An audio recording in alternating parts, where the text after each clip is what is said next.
Welcome back, everybody. We have a special finale episode here. We're bringing back both me and Dan. Hey, hey. We're going to be wrapping up season number 1, which is very exciting because we have a lot in store for season number 2. So, as the year comes to a close, we're going to touch on a bunch of things that happen and maybe give you some teasers for next year. That's awesome. I'm excited. How many of these have we done now? Like, how many total When this podcasts? comes out, this will be number 21. Number 21. That was fast. I know. So, we brought in a lot of customers. Do you have any favorite customers you spoke to on the pod? Yeah. Boy, I think my favorite one was talking with Oren and Ben about stair climbs. I think that was one that I think obviously something I'm pretty emotionally attached to and have gotten to be around for a long time. Yeah. But I even learned things about it. I think of how many hours I've spent hanging out with those two, whether it's working on stair climbs or going to the different conferences with them to plan stair climbs and learning about the history of it and their families and how it's moved them over the years and things like that was super fun. I think that was probably standout customer one. Yeah, and we brought in a lot of product experts, and those are some of our top performing episodes. When I went back and I looked at our analytics, Sure. the pumper design one, and that was with South County, Washington. Sure. One of the top episodes, we had Aaron Zock on, and he talked about the puck pump with you. That was a high performer, and people are really interested in that. So I want to bring in more next year. Yeah. Well, the South County one was neat how they broke down their approach of how they on the whiteboard they put 3 items, and it's funny, I've talked to other customers that are new to the procurement, really feel like they have a system, they have a process dialed in. But people who are building an apparatus once every 20 years or whatever the case is, like, how do you not let tens and hundreds of thousands of options create a challenge for you? And they did such a nice job of, hey, we have core values associated with apparatus build. And now I'm like a raging fan of South County. So like follow them on all the social media platforms. And I'm like seeing them putting this into service or they're doing these trainings and it's really neat to get to see that all the way through. And how cool we give them a platform because Sure. that's what firefighters want to do. They want to listen to each other. Yeah, absolutely. And we also hit on our technologies, which was really cool because I didn't know half of it for Clear Sky. Sure. And we had Chris Medlock on. Yeah. Chris Medlock is a fire truck whisperer. He is. Like, that guy knows so much about fire apparatus. It's hard not to become a fan of it, and you get lost as he starts going through all of the different elements. Like, he can tell you what every fire department in Wisconsin's running for apparatus, and then he'll go through and break down all of these different benefits, but it's super neat with him being a firefighter and Aaron Zock, both being firefighters. It's just super cool that they get to bring that to work every day, and they bring so much value to that. And again, similar to the South County one, you just become a fan of it, and you get to sit there and listen to those parts of it and hear the rest of the story, so to say. Right? And I want to circle back. You brought up Ben and Oren for the stair climb. Can we talk about this year's stair climb? Oh, for sure. I love talking about stair climbs. We had 2,300 climbers this year. That's awesome. All of the money went to the NFFF. Yep. That's pretty iconic. That's the jam. Yes. That's the stuff. Yes. And we also brought the podcast there, and I was able to speak to a couple climbers. Why do you climb? How many years have you climbed? But I think next year we'll definitely have that back there and see where the podcast grows and gets more integrated with our event. Well, they had the media there too. I mean, it was really cool. And then the fire specific media was neat having Chris McClune there. And I know he spent some time here that week, and just what a fun guy. But it was really cool to see like a fresh perspective on it, where we've spent so much time over the last 10 plus years of doing the stair climb and living it. And it's a different experience for every individual that does it, and getting his perspective on. He even commented on walking in and the temperature changes, like how you walked in and it was really cold in front of the stadium. And then as you walk in and it warms up as you went through the bowl, and like how that impacted him emotionally and put him in the space. And when they play that 1010 wins news audio that they play on there, I know Oren and those folks really brought that to life through how they go through it. But then when he explained that he actually listened to that live the day of 9/11, and him getting to experience that at Lambeau Field. And again, he never would have experienced those types of things. And I know Chris has an awesome podcast walking through his experience at it, and he does a better job telling the story than I do. But I think it was just really neat getting to see that this year and see the climb mean more to different people. We even had other groups across Oshkosh Corporation there. There was a Dodge Center firefighter that walked through that works at McNeilus. Yes, absolutely. So, building those connections too and meeting people you wouldn't even think you meet in the industry is incredible to Yeah. unite at that event. Another thing I want to make sure and mention is maybe not everybody could make it to the stair climb, but there still is a way to donate underneath the event, and we'll link that in the show notes. So, if you still want to donate to the National Fallen Firefighters Foundation, you can just click the link in our show notes and you'll be able to participate in that as well if you couldn't make it out. Yeah, and the nice thing too, internally at Pierce, we're able to donate annually as part of our give back campaign. So I know a lot of employees will do that as part of their annual enrollment elements, is go through and evaluate which charities to support.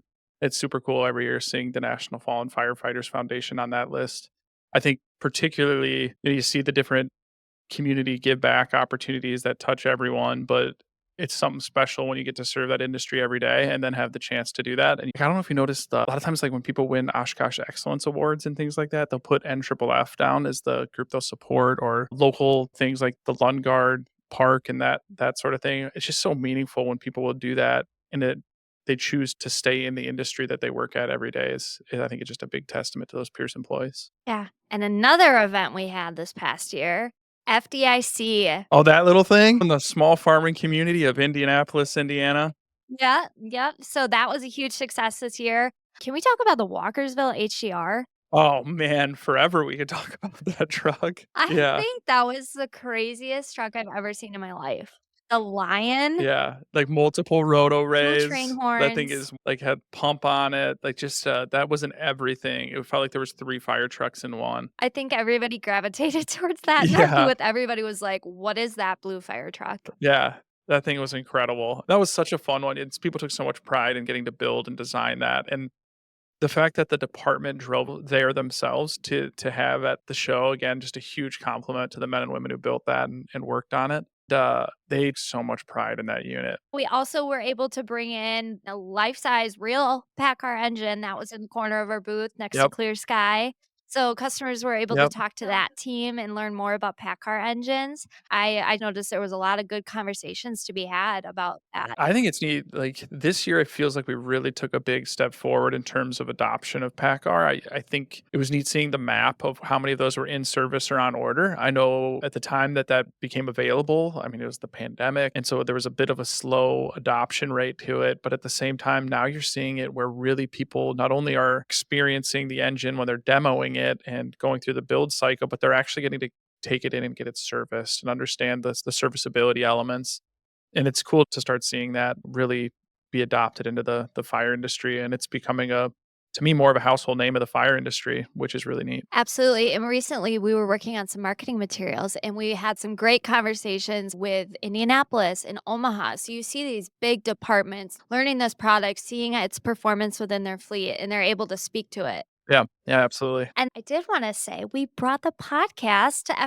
We FDIC. did. Yeah. Mm. Holy cow, how many people were interested in that. Like Paul Darley was poking in and he wanted to, but I thought that was really, really neat getting to sit down and steal a little bit of time with, John Schultz and Sheena and Bill on those different products that were in the booth, and really hear from them on why that truck was selected to be at FDIC and all the bells and whistles on all of them. I thought that was really neat. And speaking with all the customers, talking to them about their product that they are so proud to display for others to learn from and copy. Yeah. And another event that's currently going on, the road tour. Yes, these Volterras have been everywhere. I was super excited a couple weeks ago because we actually had 2 on demos going at the same time in 2 different countries.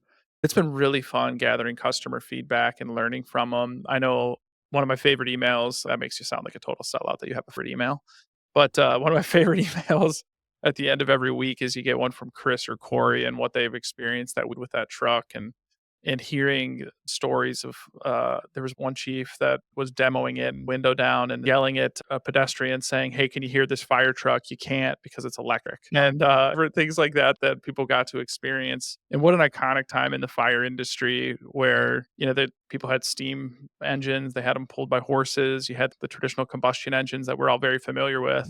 And now to offer another drivetrain and to go through a different way of powering that has just been really neat. And you think of just that moment of being a part of that history, and you physically know you're writing history as that's taking place.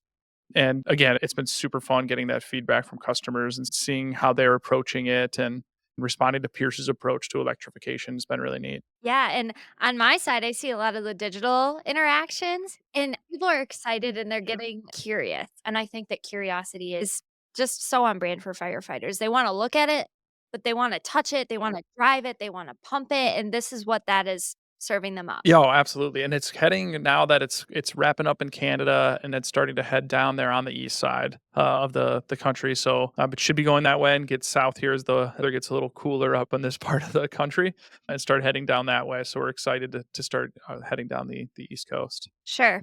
And now Pierce has done road rallies Mhm. before. Can you tell me just what are the purposes of running a road rally Sure. and touring with our product across the country? Yeah, it's funny, I actually got to do a road rally right when I started, or I was maybe a year in with the company. It was 2012, and I got to spend 19 straight days on the road. It was wild, I felt like I was in a band, but it's really neat just because it brings the product to the customer, and I know that certainly it's great to go to trade shows, and I think there's a really nice customer experience there because it's a real opportunity to sit in multiple apparatus and from multiple brands and things of that nature where you get to go through and say, hey, what's the difference between the enforcer and this product and that product? And you can get in one and get in another. And you meet with the experts and engineers and dealers and things of that nature. And certainly there's usually an education element to any trade show too, where they're going to classwork and things of that nature. But the road rally, what I think is neat about it is you get to physically touch it, run it, move it, drive it, pump it, whatever the case is with your apparatus, and you really get that hands-on experience. And I think there's a ton of value to that. On top of it, I think culturally it's really good for us to get out on the road. I think seeing customers in their own area, we certainly get to spend a lot of time in our plants and we see customers come here and make the effort to come see us. But getting to go do that and see them in their firehouse, and when you actually get to see when they hey, I have this aerial and I need to see if it can cover this setback. Physically being at what that setback looks like and seeing what they're experiencing, there's a ton of value to our team. And honestly, it's always fun. I mean, you probably experience this with advanced teams and things like that. For trade shows, you just feel so close to your coworkers when you get to go out and kind of figure out just traveling together and you get to learn a lot about one another. And I think you always come back a little bit tighter of a group, which only benefits our customers. Speaking of road rallies, I'm going to have the opportunity again this summer going into 2025 to get some of our products back on the road. I know Carly's planning on what equipment will be out there. I know people can count on seeing that Volterra, I'm sure. There'll be more to that at pearsonmfg.com as we have more news. Absolutely. I did want to say we've had some really nice recent deliveries for the Volterra, including San Diego, Calgary, and Madison. Have you seen their truck? It's so cool. It's you'd love it. All that blackout on that thing. Mhm, That is an mhm. intense apparatus. I ran into a couple folks that were here for Leeds Phase 3 training, like, "Did you see Madison's truck?" Like, people are very excited about that thing. Mhm. But I think what's neat about Madison in particular and that customer delivery is that they were the first one to go in and provide some of that test data for us and have one in service and the first fully electric vehicle to be in service in North America. And you get to actually experience what we learned because they're the first ones to go through it and what the enhancements have been to the apparatus since that first one that they went and took and provided the feedback on. I think there's just so much value to that story and what they did and the way that they approached it. But yeah, that one in particular, I think will just always hold a special place in my heart. But San Diego is just incredible too. I just think it's such a class act customer. They do, they like wrote the book on fleet standardization. Culturally, they just take such good care of their apparatus. They're so kind to work with, and they deeply care about their trucks. And I think of Chief Gabry and other folks like that, where they're on a first name basis with people on the manufacturing floor, and just the amount of respect that they have for everybody along the way. It just means a lot that we get to do that, and it makes you super proud to get to put that truck in service. And it was their 200th delivery from Pierce. It happens to be an electric fire apparatus, which is really neat. Yeah, Right. Yeah. right? Absolutely. What is a standout 2024 calendar truck for you? From this year, I had a soft spot for Baltimore. Yeah. I like the design. I like the customer, I think is awesome. I think that the tillers, like, it's an awesome truck. I think their graphics are incredible, and they just have such a consistent build. Like, they come in and they have such a tradition of how they go through the process, and they're just one of those customers that stands out to you. And so Yeah. it's neat to get to see them on the official calendar. Yeah, I liked Fayetteville. They had the custom dry side Yeah. tanker. And the photos from the calendar shoot, it was in front of the stadium, and they have "Go Hogs Go" Sure, on their front. I love that they have that community sure. pride element, and I also saw some nice photos with Dalmatians, and it was so cute. I was like, "That's the one." Do you get all the, like, outtakes then from those photo shoots? I would Oh, imagine yeah. I have them you get to all. see the whole thing. That's awesome. I think that's one of the things I think's neat about the calendar project is that it highlights the community too. Like, it's not just the apparatus. That photographer goes there for, like, a day, don't they? And they take photos of all around the community and the history of it, and customer gets, if I'm right, gets all those digital assets. Is that right? Yeah. Mhm. And I just think that's super in a world today where you can Photoshop anything and you put a fire truck on the moon, at least digitally. I think it's cool that there's still so much authentic elements of it's in the actual community. It's their truck, it's their story. And I just think that's just a really special thing about that project. So I look forward to every year when the calendar comes out. Well, for our customers who are interested in buying the 2025 Pierce calendar, I'm gonna put the link in our show notes. Well, yeah, let's talk about the facility updates. You talk about a lot taking place this year, like from a customer experience standpoint. We have additional blue floors now. So there's actually 3 blue floor locations at our Appleton facility here. Certainly a lot of production updates and things like that from robotics and AI has now had some AI investments take place. I think that's really neat to see. And I know that you guys just did a blog about this, right? Yeah, we'll link it below. Okay, yes, there I know that's, gonna be a pretty popular one on what everyone's doing here and the activities taking place to do that. I think, interestingly enough, like, right before we shot this podcast, Glendale Fire Department's in town with Adrian, and they wanted to peek into the boardroom because 'cause they're like, "Hey, this is new." And so this even is new this year. And so it's funny, they poked in and wanted to see, "Oh my gosh, you guys have aerial outrigger legs on your table, and the lighting has Pierce grills and things of that nature in this room."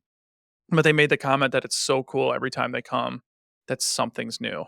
And I Mhm. think of the cab area is totally new, fully moved into that new 90,000 square foot building on campus here. There's just so much expansion, but I'll only scratch the surface. I think your blog probably covers the whole thing, huh? Yeah, it's really nice to see Pierce investing to enhance the customer Yeah. experiences Yeah. because we're only having more customers come in at a time, and we wanna continue the Pierce Yeah. experience for each and every single one of them. Yeah, and it's fun too because it's obviously expanded in terms of the amount of space, but at the core of it, there's still so much of a familiarity with the Pierce experience. I think of it just a couple weeks ago when a bunch of the leaders inside Pierce cooked out for customers on the blue floor, and just how much fun that was, and getting to do that, and the fundamentals of getting to break bread with your customer and sit down and learn a little bit about them, and them learn a little bit about the community.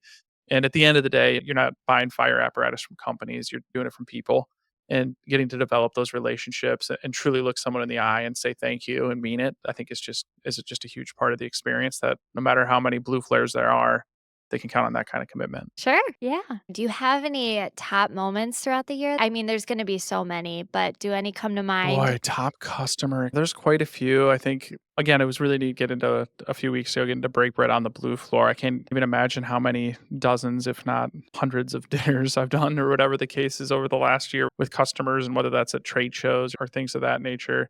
Going into firehouses again is something I just never get tired of getting to do from a customer experience standpoint, and whether that's local or not. I think a couple standout things. One, Chief Stanley from Oshkosh came and spoke at the Service Awards this year, and it was just such a powerful message that he delivered that I think will just really go down in the memory book for 2024 for me. And then certainly, I know we had 8 of our welders became honorary Dallas firefighters this year, and I think that was one of those ones where you just the customer taking the time to kind of lift our people up was just a really interesting and inspiring moment that I think will be one of those ones I'll just remember my whole career. Absolutely. And I just can't stop thinking about all the times I have fun with customers. I think back to Columbus, Ohio Division of Fire took delivery of their tiller.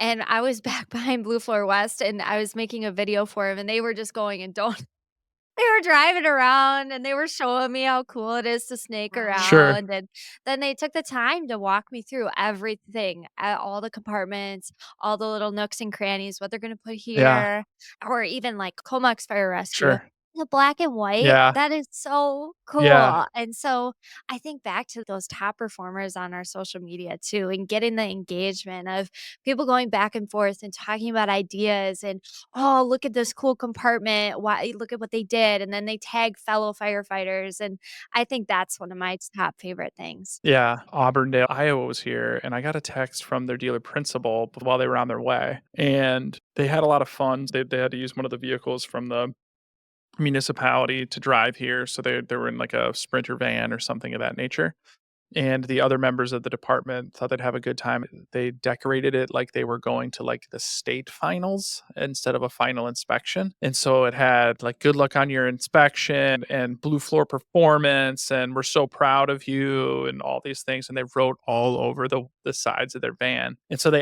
were like, "Hey, you gotta mess with these guys when they get there." So they came in, and let's say it was a Tuesday, and that Tuesday night they had a tour scheduled, and Wednesday they were gonna begin their inspection. So when they got here on that Tuesday night, Heidi and some other people and Heather went and got balloons from Party City and filled their vehicle with balloons and tied it to all of their luggage. They had all these different congratulations, whatever the case was. And so they were just a hoot about the whole thing. When they went into the hotel then and went and checked in after this, they had all these balloons tied to their backpacks and all this when they walked through. So apparently it was pretty funny. But it was just a That's super fun one. And amazing. those kinds of things I think are just important too. That it's neat to get to have that kind of fun with our customer while they're here. Mhm. Well, and I think they were in on or just before Halloween, and we put the skeleton in their truck and took some Oh, so pictures you for were messing with them Halloween. too. Oh, yeah. Gosh, those poor folks. My gosh. They had so That's much fun good. with Yeah, it. they were a hoot. I know Dustin, their sales rep, was like, "This was awesome," and he was real appreciative.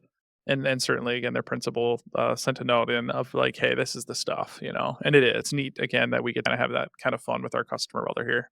Absolutely. Now we're gonna dive in a little bit and talk about some sneak peeks for 2025. Okay. So we have some fun events coming up. The Okay. CES show in Las Vegas, January. Volterra is gonna be there. Well, going to the Consumer Electronics Show is a big deal. This is not a traditional fire apparatus show that people go to, and I think it speaks to the mindset of Pierce and the value of innovation across Oshkosh. That is a huge compliment to Pierce as a brand to be featured at the Consumer Electronics Show. Like that's a huge deal. What are they showing there? Well, they're gonna bring the Volterra there on the Pierce side, and then there are also other Oshkosh brands there as well, and they're gonna go all around Around innovation innovation. and across Man, all of our brands, what we're doing and what's in the works. Also have a microsite that we can link in the show notes for that. I also wanted to bring up FDIC next year. You can expect to see us there podcasting. Can that'll be expect fun. to see the Volterra there again. All right. For our listeners, stay tuned for season number 2. We are going to bring in even more customers, subject matter experts, talk about the road tour even more, highlight our events. You're definitely not going to want to miss it. If people have recommendations on what they want on the podcast or who they want to hear from, where do they go with that? Yeah, so they can comment anywhere on social and they can also click the email in our show notes. Awesome. Very cool. I'm excited to hear what our listeners thought was the best ones from the year and what they want more of. And I know certainly I've gotten a lot out of it. You mentioned giving different people like the platform to talk about.